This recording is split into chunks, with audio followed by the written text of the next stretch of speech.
Assalamualaikum warahmatullahi wabarakatuh. Innal hamdalillah nahmaduhu wa nasta'inuhu wa nastaghfiruhu wa natubu ilaihi wa na'udzu billahi min syururi anfusina wa min sayyiati a'malina may yahdihillahu fala mudhillalah wa may yudlilhu fala hadiyalah.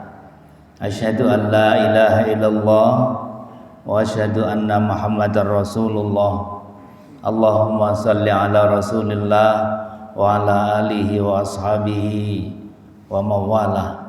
Amma ba'du fa ya ibadallah, usikum wa iyaya bitaqwallah, faqad fazal muttaqun. Para bapak dan ibu, baik yang di masjid maupun di tempat masing-masing, rahimakumullah, kita bersyukur kehadirat Allah Subhanahu wa ta'ala. Insyaallah pagi ini akan kita teruskan kajian membaca kitab Tawdihul Ahkam min Bulughil Maram, masih pada bab an-nikah. Di kesempatan yang lalu, hari Sabtu kemarin, sudah kita baca hadis ke-839. Kita baca fawaidnya berapa poin, nanti akan kita teruskan.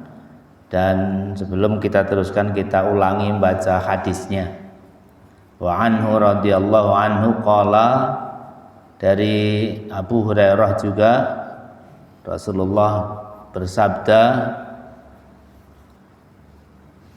Abu Hurairah berkata bahwa Rasulullah SAW memerintahkan kita untuk menikah dan melarang kita dari tabattul. Tabattul itu melajang, membujang, tidak menikah, nahyan syadidan, dengan bentuk larangan yang sungguh-sungguh, ya, yang sangat, ya.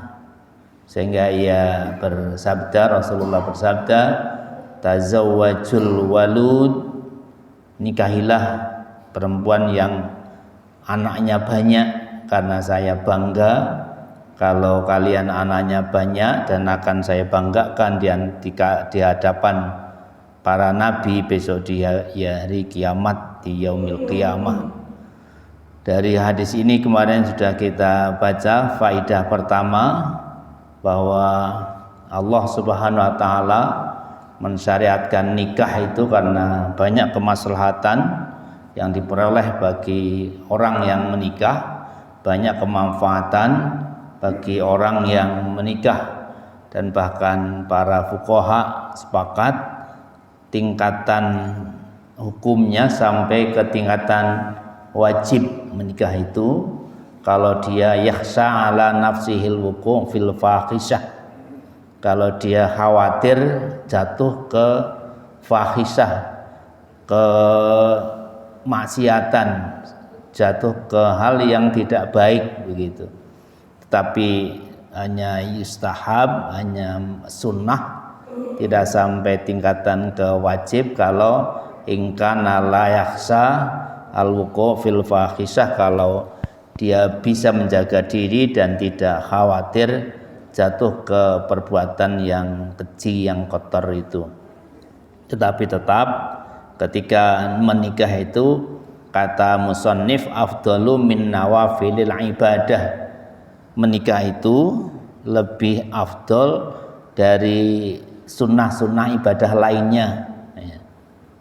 Kemudian yang kedua, kita sudah membaca juga faidahnya, bahwa tabattul, melajang, tidak menikah, dan al-inqita' anin nisa, menjauh dari perempuan bagi laki-laki, watarkun nikah, dan tidak menikah, ilal ibadati, untuk mengkhususkan waktunya, perhatiannya, tenaganya untuk ibadah saja, itu manhiyun anhu, itu dilarang. Dan an-nahyu yaqtadit tahrim. Menurut teori usul fikih, kalau ada redaksi larangan, ya, an-nahyu itu artinya apa yang dilarang itu haram dilakukan ya. Bahkan di situ disebutkan nahyan syadidan, larangan yang sangat keras dari Rasulullah sallallahu alaihi wasallam. Kenapa? Karena tidak menikah itu, melajang itu, menjauh dari perempuan itu bertentangan dengan sunnah mursalin, sunnahnya para rasul. Dalam Al-Quran Allah berfirman, wa ja'alna lahum azwaja wa dzurriyyah. Allah menjadikan para nabi itu punya pasangan, punya istri masing-masing dan punya keturunan. Kemudian faidah yang ketiga, ad-dinul islami dinus samahi wal yusri. Islam itu agama yang memberikan toleransi dan yang mudah, walaupun tidak mestinya dipermudah ya, tapi mudah Islam itu. Dan Islam itu yukrihut tanattu, tidak menyukai kepada sifat yang tanattu itu ketaatan yang berlebihan atau ketaatan yang terlalu ekstrim, watasyaddud dan mempersulit yang juga berlebihan fil umuri dalam segala hal. Islam memerintahkan at-tawassut wal i'tidal, bersikap tengah-tengah, tawassut atau moderat, wal i'tidal itu lurus tegak, liyu'addil insan jami'al amal al-matlubah minhu walati adalil qiyam biha, agar manusia secara fitrah bisa meroleh dan menunaikan apa yang seharusnya ia peroleh dan apa yang seharusnya ia lakukan. Jadi tidak ada perintah dalam Islam itu untuk bersikap berlebihan, bersifat tanattu itu dari yati'u, taat tetapi dilebihkan gitu. Tidak ada. Tapi yang ada adalah tawassut wal i'tidal dalam semua syariatnya. Kemudian yang ketiga, Allah Subhanahu wa taala berfirman dalam rangka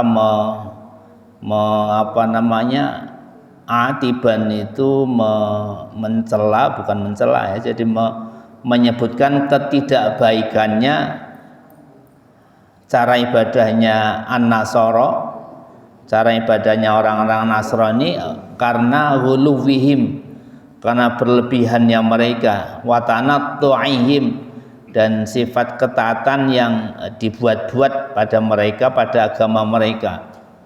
Wa rahbaniyata batada'uha ma katabna alaihim, dan Allah tidak suka pada model atau cara kepasturan yang mereka buat-buat, padahal itu tidak diperintahkan oleh Allah Subhanahu wa taala. Ay annaha mubtadi'atun min qibali anfusihim, bahwa sistem ruhbaniyah ya, sistem bahwa tokoh agama itu tidak boleh nikah, itu sesuatu yang dibuat-buat, sesuatu yang bid'ah di kalangan orang-orang Nasrani.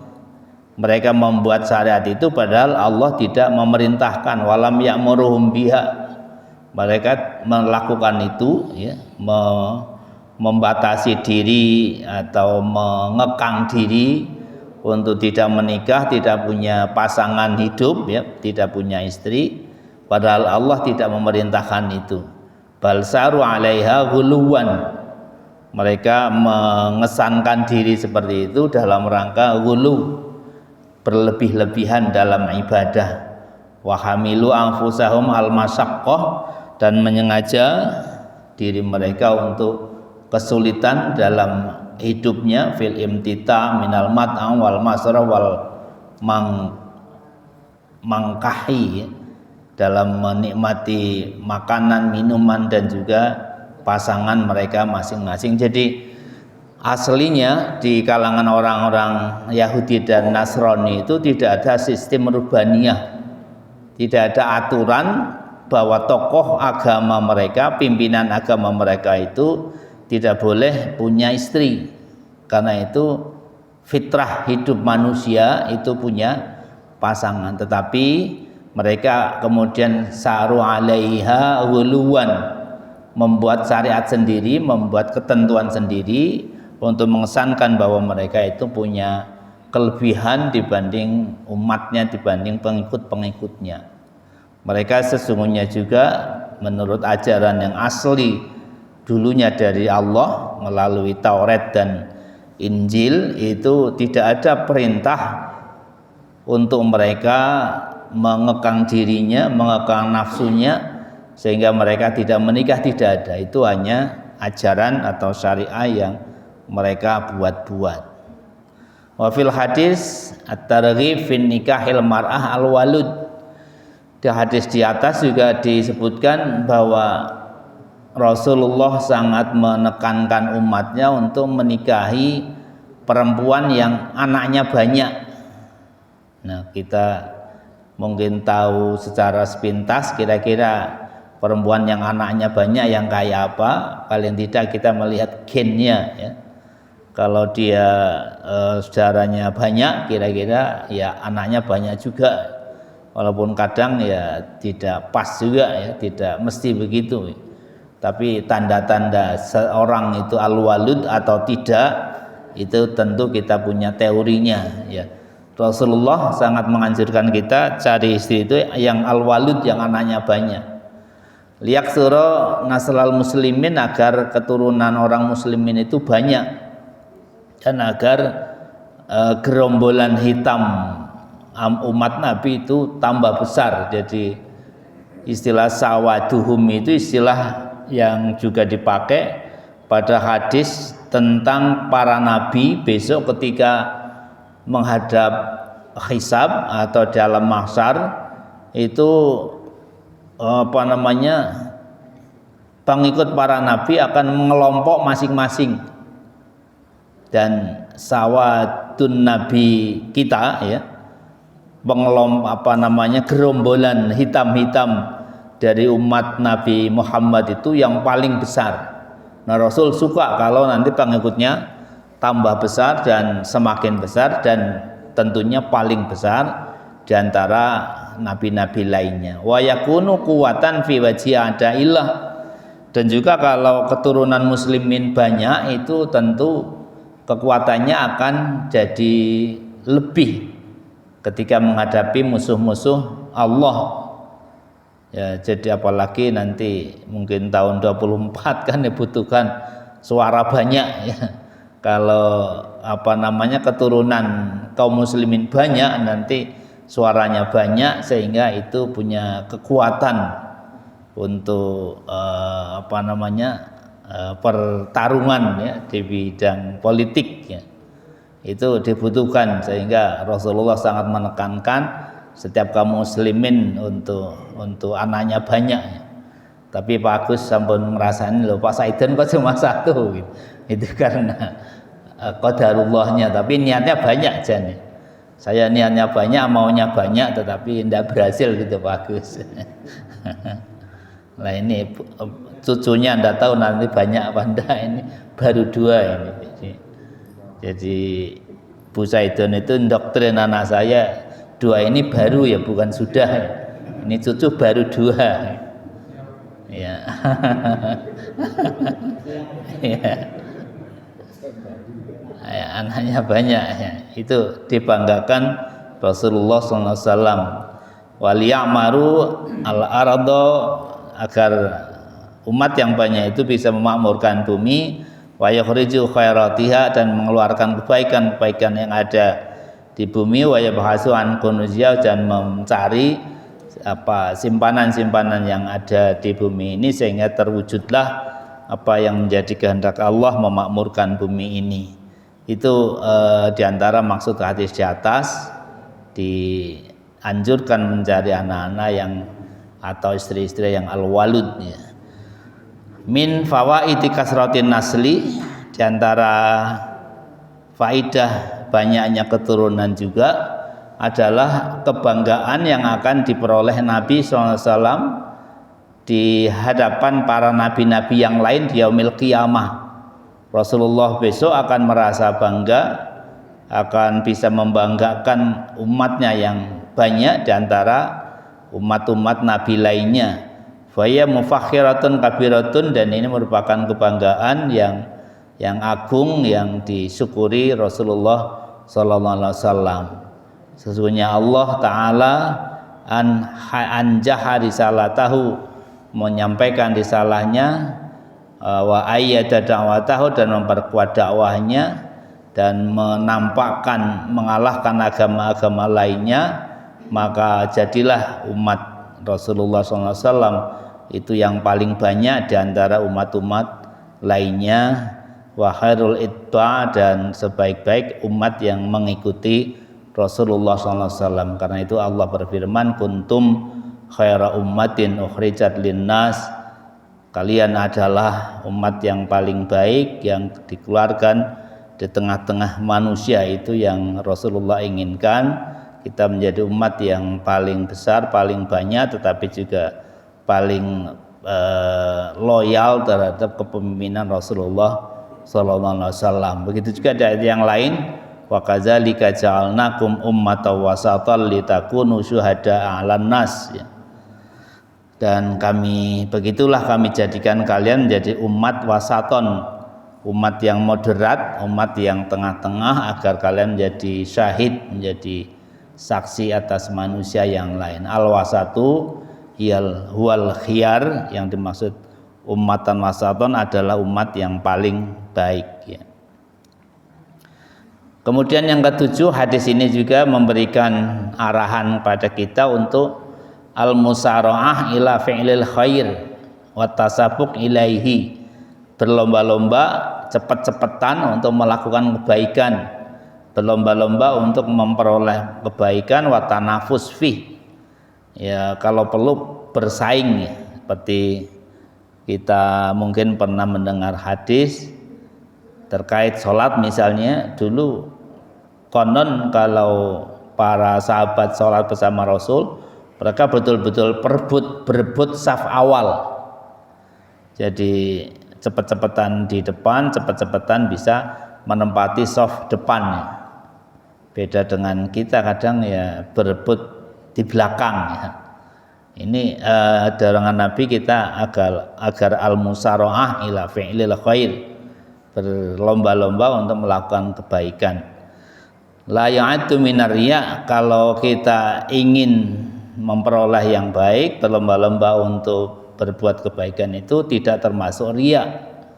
Tidak termasuk riya yang di al-madmum, yang dicela, sepanjang an-naqas dalam abdi wajah Allah, sepanjang dia melakukan kebaikan itu dalam rangka mencari ridho Allah subhanahu wa ta'ala. Kemudian yang ke-8, di hadis ini juga ada dalil yang memberikan pengertian disunnahkannya isarul abdi nafsahu, untuk mengutamakan dirinya ketika dalam hal kebaikan itu, yang kemarin pernah disinggung Pak Ustadz Nursidin, isarul khairi, ya. Jadi ketika dalam hal kebaikan itu jangan mau kalah begitu. Usahakan ketika memang itu adalah kebaikan, usahakan kita menjadi orang yang menjadi bagian dari yang melakukan kebaikan itu. Wa muhawalat sabaqi aqranihi, dan berlomba-lomba untuk melakukan itu. Dalam Al-Qur'an Allah berfirman, ulaika yusari'una fil khairat wa hum laha sabiqun. Orang-orang yang beriman itu orang-orang yang yusari'una fil khairat, cepat-cepatan melakukan kebaikan, dan mereka berlomba untuk itu. Itu juga di ayat yang lain, sabiqu ila maghfiratin mir rabbikum wa jannatin 'arduhas samawat wa 'arduha ka'ardis samai wal ard.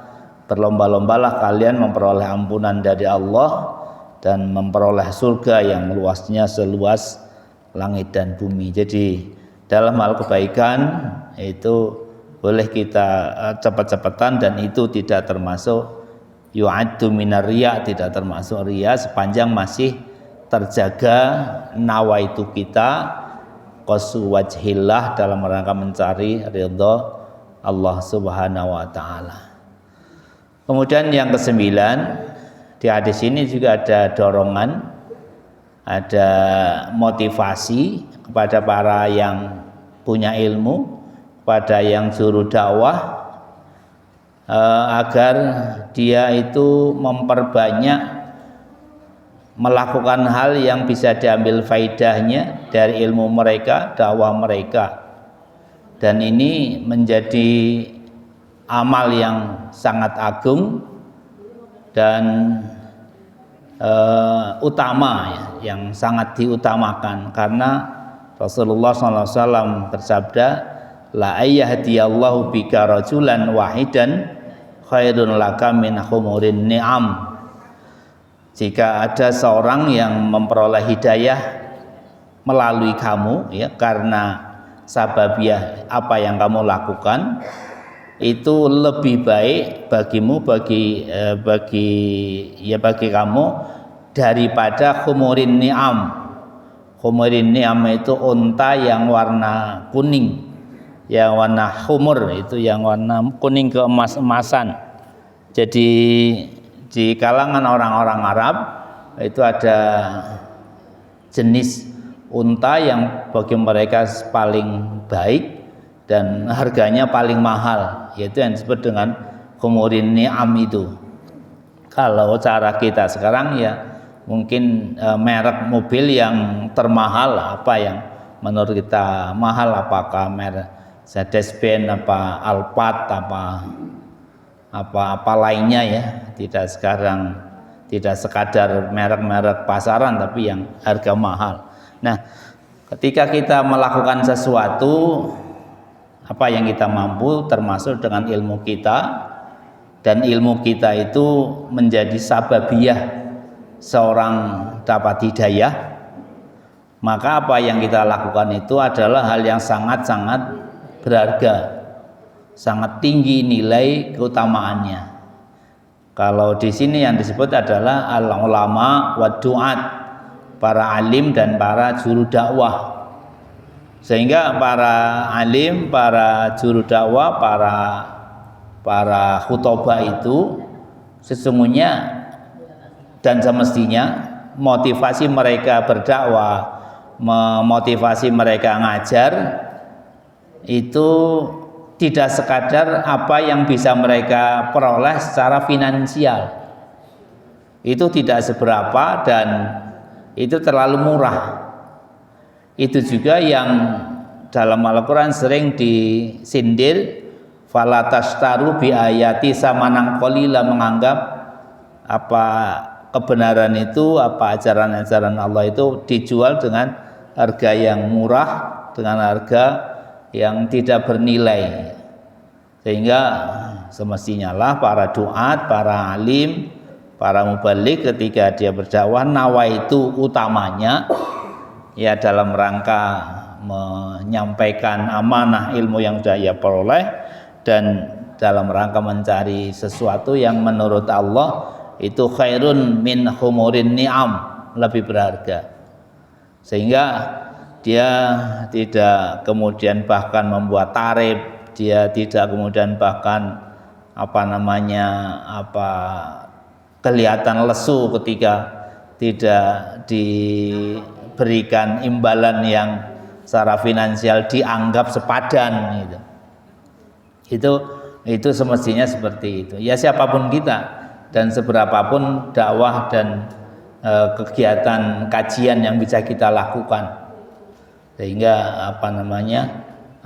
yang kita lakukan betul-betul akan memperoleh sesuatu yang tadi sangat berharga itu. Kalau kemudian kita tendensinya kemauan kita atau semangat kita justru diukur dengan apa yang bersifat finansial, itu terlalu murah sesungguhnya bagi kita. Itu berapa fawaid dari hadis di atas, bahwa Rasulullah menganjurkan kita untuk menikah dan melarang kita dari sifat tabatul, apalagi kalau kita khawatir untuk jatuh ke maksiatan fahisyah, maka kita tingkatannya wajib. Dan wajib menikah itu tidak hanya berlaku bagi yang belum menikah, tapi juga bagi yang sudah pernah menikah ya. Sehingga para bapak yang sedang lajang walaupun sudah pernah menikah itu perlu difasilitasi tamir Pak Aziz ini untuk dicarikan biar bisa menikah gitu loh. Sehingga nanti ini anjuran Rasulullah itu dilaksanakan, anjuran Rasulullah itu bisa terwujud ya, dan itu penting ya, menjadi macomblang syariah ya. Macomblang yang syariah itu penting, dan nanti kebaikannya melaksanakan sunnah Nabi namanya ya. Kalau yang sudah punya ya sudah dulu gitu ya Pak ya. Kecuali yang hebat-hebat kayak siapa gitu ya, yang bisa lebih dari satu. Baik para bapak dan sekalian, selanjutnya ini di CCP ada fatwa ulama Arab tentang membatasi kelahiran anak, membatasi kehamilan. Isinya panjang, cuma tidak akan saya baca semuanya. Fa innal majlisa yuqarriru bi annahu la yajuz. Jadi membatasi kelahiran ini, fatwa ini di tahun ketika awal-awal ada keluarga berencana ya. Membatasi kelahiran itu la yajuz, tidak boleh. Tahdidun nasli mutlaqan, membatasi keturunan itu secara mutlak tidak boleh. Wala yajuzu man'ul hamli, begitu juga tidak boleh mencegah agar tidak hamil. Idza kanal qasdu minhu khasyatal imlak, kalau maksud daripada membatasi kehamilan itu, membatasi keturunan itu adalah khasyatul imlak, takut melarat ya, takut tidak bisa memberi makan kepada anak ya. Lianna Allah Ta'ala huwa razzaq, karena ketika kita membatasi keturunan karena takut tidak bisa memberi makan itu, berarti dia tidak meyakini Allah ar-razzaq, Allah yang memberi rizki. Dzul quwwatil matin, Allah yang punya kekuatan yang sangat kuat. Wa ma min dabbatin fil ardi illa 'ala Allah rizquha. Hewan sekecil apapun, hewan dalam bentuk apapun, maka Allah lah yang menanggung rizkinya ya. Jadi itu alasan Majelis Fatwa Arab Saudi tidak bolehkan, melarang adanya tahdidun nasli dan man'ul hamli. Untung sekarang kampanye KB sudah tidak begitu gencar. Kalau lagi gencar-gencarnya di masa Orde Baru, kita membaca seperti ini itu didugani, diseneni, dipanggil, ditanyai gitu. Tapi ini fatwa Majelis Ulamanya Arab sejak dulu, sejak ada rame-ramenya mulai ada KB. Makanya di Arab itu ndak ada KB, ndak ada keluarga berencana. Walaupun kemudian ada pengecualian, amma idza kana man'ul hamli lidaruratin, adapun kalau man'ul hamli, mencegah kehamilan, lidaruratin, karena kepentingan darurat, maka itu dibolehkan ya. Kakaundil mar'ati latalitu, seperti si perempuan atau si istri sudah tidak boleh melahirkan lagi karena alasan-alasan medis, karena alasan-alasan kesehatan ya, yang itu dipahami atau diketahui secara medis dan secara ilmiah. Tapi kalau tadi alasannya adalah khasyata imlak, itu yang menurut fatwa ulama itu tidak diperbolehkan. Kemudian dibahas juga tentang kapan boleh dibatasi man'ul hamli itu, yaitu sebelumnya caranya menghalangi hamil atau menghindari hamil. Kalau tadi alasannya alasan kesehatan dan alasan medis, itu bisa dengan al-azl. Al-azl itu ya apa ya, tidak mengeluarkan air mani di dalam, ya, kira-kira begitu. Kalau yang sudah punya istri saya kira ngerti gitulah, Mas Ferry. Kalau Mas Ferry juga saya kira ngerti, yang sarjana. Kalau yang kedua itu dengan surbid dawa, boleh dengan pakai obat. Tetapi yang dengan minum obat itu ketentuannya qoblal arba'in, mungkin di situ muncul ya, sebelum 40 hari ya. Ya 40 hari arba'in. Tapi kalau sudah di atas itu tidak boleh di man'ul hamli. Kalau sampai itu dilakukan itu termasuk menggugurkan.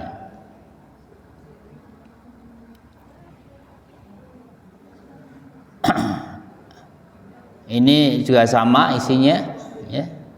Majlisul Majma' al-Fiqhi al-Islami di Makkah, ini lembaga lain tapi sama-sama lembaga ulama di sana. Isinya sama bahwa man'ul hamli wa tahdidun nasli itu la yajuz ya, tidak boleh.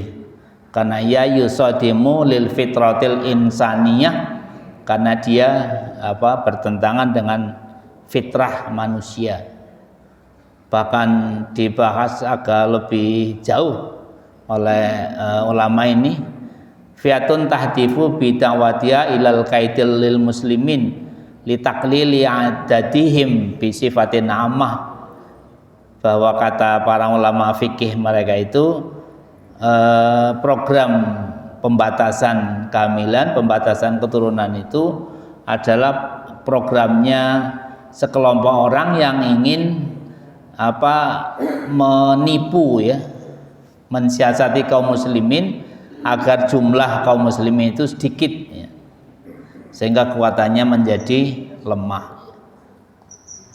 Jadi itu dua lembaga ulama di Arab Saudi yang berbicara tentang tahdidun nasl wa man'ul hamli. Cuma kita waktu itu punya alasan lain ya, dan punya dalil lain tentang pentingnya atau kemudian pemerintah mensupport program keluarga berencana ini. Di antaranya adalah karena kesulitan secara nasional untuk mengendalikan, untuk mengelola kemakmuran rakyat ya, diantaranya begitu ya. Itu monggo keyakinan masing-masing kita. Dulu kita sempat berkeyakinan seperti itu ya, sehingga membolehkan program tahdidun nasl ini. Baik, kita baca hadis berikutnya 840. Wa an Abi Hurairah radhiyallahu anhu anin Nabi sallallahu alaihi wasallam. Dari Abi Hurairah radhiyallahu anhu, dari Nabi sallallahu alaihi wasallam, beliau berkata, tungkahul mar'atu li arba'in. Perempuan itu dinikahi karena 4 alasan. 5 liha, karena hartanya, wali hasabiha, dan karena keturunannya, wali jamaliha, dan karena kecantikannya, wali diniha, dan karena agamanya. Fadfar bidzatid din, maka pilihlah, tentukanlah istrimu itu, calon istrimu itu karena alasan agama. Taribat yadaka, akan memudahkan, akan membahagiakan hidupmu ya. Kalimat taribat yadak itu kalimat kiasan di kalangan orang Arab, yang diantara maksudnya adalah kamu akan termudahkan dalam menghadapi hidup ini, dalam menghadapi keluarga, kehidupan keluarga nanti. Muttafaqun alaih, hadis ini diriwayatkan oleh Imam Bukhari dan Muslim ma baqiyatis sab'ah ya, dengan berapa sisa-sisa imam ke-7 itu. Berapa faidah dari hadis ini adalah, pertama, Yukhbirun Nabi Rasulullah SAW memberikan informasi pada kita bahwa laki-laki ketika memilih calon istrinya itu ada berapa alasan atau sebagian atau salah satu dari 4 alasan ya, di atas, yaitu diantaranya fa'atur rijal yuridu fil mar'ah al-hasba wasyarafa al-baqi alaha wali abaiha. Ada laki-laki yang menginginkan perempuan yang punya darah biru ya, yang punya keturunan yang baik, yang punya kemuliaan karena para orang tuanya. Fal hasbu wal af'alul jamilah lirrajuli wali abai. Yang namanya al hasbu itu adalah jejak yang baik dari para bapak-bapaknya. Jadi dia keturunan orang terhormat. Ya kalau orang Jawa tadi berdarah biru itu. Orang-orang Arab itu juga punya kebiasaan seperti itu. Ketika milih calon istri dilihat bagaimana nasab atau citra dari para orang tua si anak itu. Wa ba'dur rijal yarghabu fil mal wasara fanardatuhu nadratan majatan bahtatan. Ada laki-laki yang mencari perempuan calon istri dengan melihat hartanya, kekayaannya, dan dia hanya melihat itu. Dia itu apa namanya, anak kaya, anak orang kaya apa enggak ya. Tapi umumnya kalau di Jawa istilah matre itu berlaku untuk perempuan ya, tapi ini lagi bahas laki-laki. Mungkin sebaliknya juga dilakukan ya. Kalau laki-laki mencari calon istri, ada juga di kalangan Arab itu yang pertimbangannya pertimbangan matre ya. Lihat dia itu kira-kira orang berada apa tidak. Bapak atau rijal ya talabul jamal. Sebagian laki-laki mencari calon istri dengan mempertimbangkan kecantikannya. Wa yuhimu fil husnidz zahiri, dan dia mengutamakan ya, kebaikan secara zahiriyah, memprioritaskan kebaikan atau kecantikan secara zahiriyah. Wala yanzuru ila masiwah, dan tidak melihat yang lain, yang penting cantik, yang penting secara zahiri baik ya. Ada juga laki-laki yang seperti itu. Wa ba'du rijal ya baqasu aniddin, ada juga laki-laki yang mencari calon istri karena pertimbangan agamanya, ketakwaannya, akhlaknya. Wa huwa maqsuduhu wa muraduhu, dan ini yang diinginkan oleh Rasulullah, yang disarankan oleh Rasulullah, dan ini yang sifat terakhir ini yang sangat diutamakan dan sangat ditekankan Rasulullah SAW. Fadfar bidzatid din taribat yadak, pilihlah atau ambillah pertimbangan karena agamanya, karena ketakwaannya, maka akan dimudahkan kehidupan. Kalimatun yu'ti biha lil hasan ala syai'i wal ahdi bihi wa adamit tafrid fihi. Ini kalimat untuk memotivasi taribat yadab itu pada kita semuanya ketika milih itu dengan pertimbangan yang terakhir ini. Wa fil hadis ma yadullu ala istihbabi suhbatil ahya. Hadis ini juga memberikan pelajaran pada kita pentingnya bergaul dengan orang-orang yang baik. Al-ahyar jama dari al-khair. Pentingnya atau bahkan disunnahkannya, dianjurkannya Rasulullah untuk bergaul dengan orang-orang yang baik.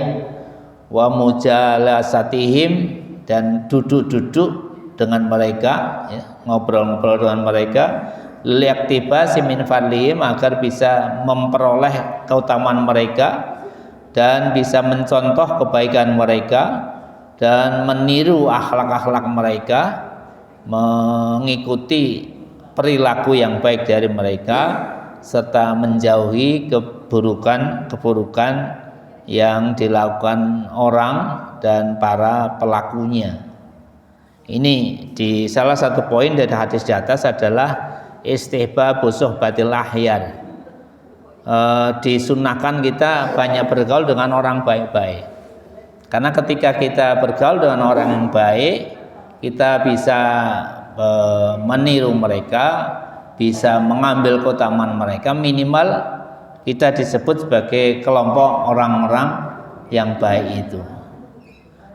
Allah berfirman ketika menceritakan tentang Musa yang pernah belajar dengan Nabi Khidir, ya, wasbir nafsaka ma'alladzina yad'una rabbahum bil ghadati wal 'ashiyyi yuriduna wajhahu wa la ta'du 'ainaka anhu. Allah menceritakan tentang Nabi Khidir yang dianjurkan untuk mencari seorang figur nabi yang punya ilmu laduni, istilahnya di situ para ulama membahasnya, yaitu punya ilmu yang Nabi Musa itu tidak bisa memahami kecuali sudah dijelaskan oleh Nabi Khidir alaihissalam. Dalam cerita surat Al-Kahfi agak akhir itu, Allah memerintahkan Musa untuk cari seorang guru, yang kemudian ditemukanlah guru itu di tepi laut yang namanya Nabi Khidir menurut sebagian riwayat.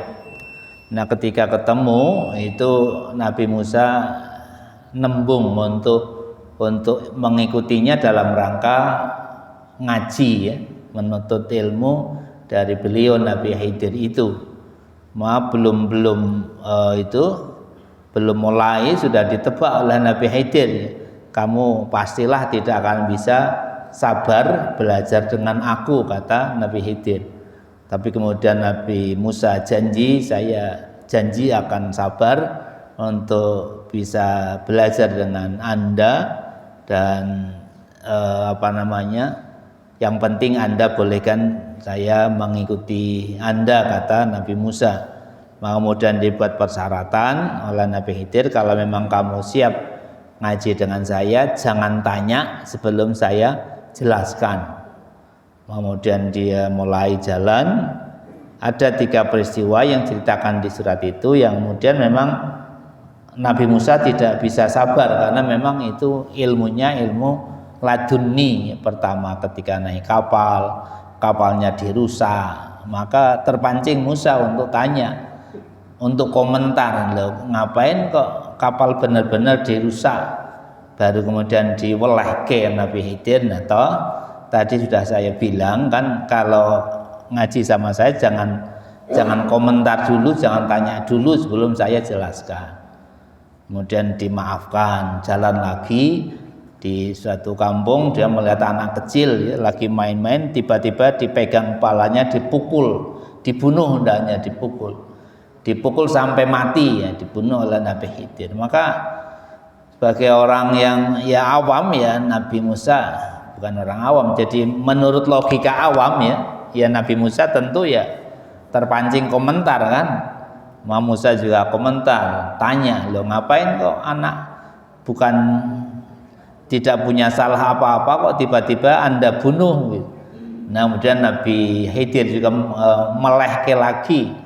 Nah, kan sudah saya bilang kamu itu tidak bisa sabar ngaji dengan saya. Nah, kemudian yang ketiga, ketika masuk kampung, mereka berdua sudah agak lama tidak makan, kelaparan.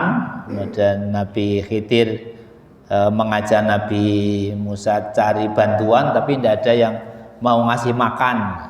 Ini juga pelajaran, tidak ada yang mau ngasih makan. Ketika minta kemana-mana tidak ada yang ngasih makan, melihat ada rumah mereng diperbaiki oleh Nabi Khidir. Nabi Musa konon ada yang menceritakan hanya melihat, tapi ada yang mengatakan ikut membantu. Nah, kemudian ketika Nabi Khidir melakukan itu, Musa komentar lagi, kamu memperbaiki rumah ini kan biar diupahi orang gitu, biar dikasih makan sama orang. Baru kesalahan ketiga Nabi Khidir tidak bisa memaafkan.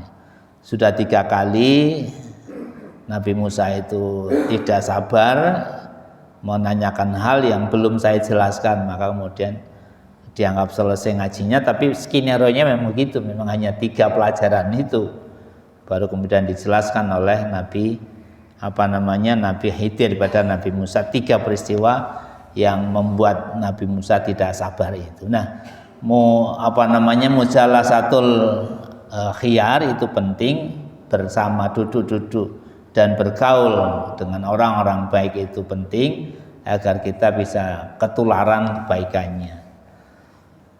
Kemudian dalam hadis juga ada sebuah hadis yang